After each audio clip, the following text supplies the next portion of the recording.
ball. Opo. Dati ko na itong inayos na dislocate ko dati. Opo. Siguro may ilang buwan na yung tatlo.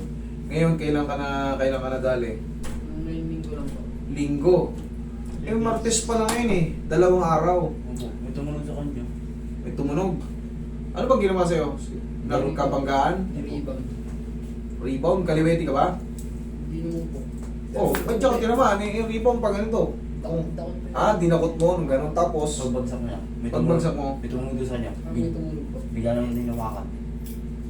na-dislocate. Ito ngayon nakabukol 2 araw. Pero, pangkaraniwan ba yun na magre-retaliate yung paumaga? Kunyari, nung linggo siya naglaro, ng linggo ng tanghali, kinabukasan yan, makakaramdam ka na ng pain yan.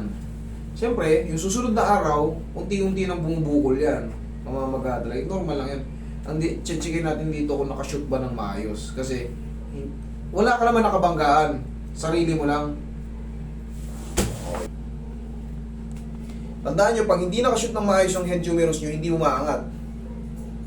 Pag naangat, ibig sabihin, nakaposisyon niya, hindi siya totally dislocated. Ang possible na nangyari dyan, baka na hyperextend yung mga biglaang kilos. O kaya, hindi matatawag na dislocation yon yung konting, parang gumalaw ng konting head humerus mo, gumalaw. Pero hindi kasi makukonsider ang dislocation eh. Pero siyempre, may stress ng mga ligaments doon. Ang tamang gagawin dyan is, pamewang ka, pamewang na maayos. Hindi ka dislocated. Tigasan mo yung siko mo. Yung siko mo, tigasan mo. Papunta sa akin. Pamewang.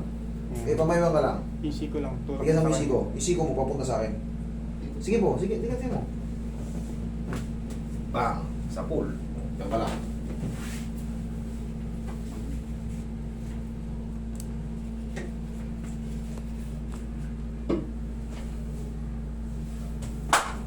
Tapos yung namamaga na yan, normal lang yan, wala kayong dapat ikatakot dyan. Matakot kayo pag hindi mo maangat yung kamay mo, katulad nung nangyari sa'yo.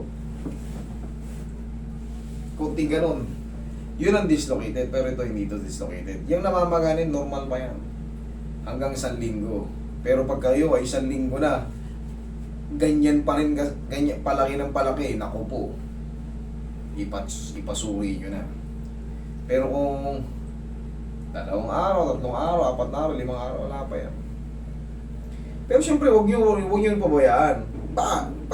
Patingin nyo sa mga nakakaalam kung anong dapat gawin. Okay?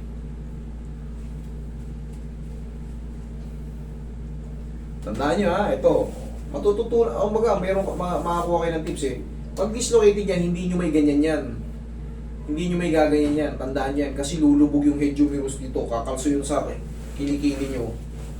Kaya hindi nyo maangat, masasaktan kayo ng todo. Yun ang indikasyon na dislocated. Relax na. Ingat mo ang kamay mo. Naangat mo, hindi dislocated. Okay? Sige.